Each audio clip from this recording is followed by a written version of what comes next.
আমি যদি নির্বাচিত হই তাহলে প্রথম অঙ্গীকার বাংলাদেশে সুশাসন নিশ্চিত করা,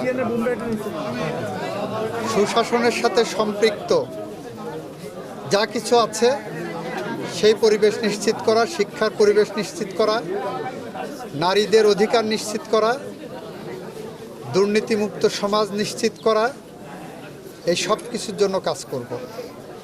মানবাধিকার নিশ্চিত করা, ন্যায় বিচার নিশ্চিত করা, আইনের শাসন নিশ্চিত করা, এরপর সর্বোপরি বাংলাদেশের মানুষ যাতে আজীবন তার নিজের পছন্দ মতো ভোট দিতে পারে সেই পরিবেশ নিশ্চিত করা। ইতিমধ্যেই আপনারা দেখেছেন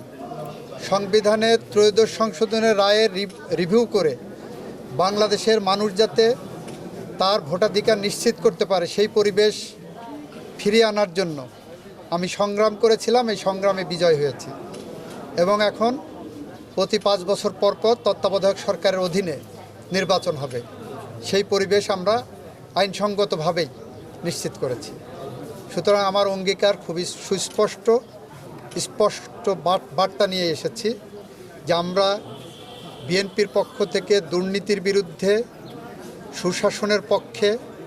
ন্যায় বিচারের পক্ষে, আইনের শাসনের পক্ষে, গণতন্ত্রের পক্ষে, মানবাধিকারের পক্ষে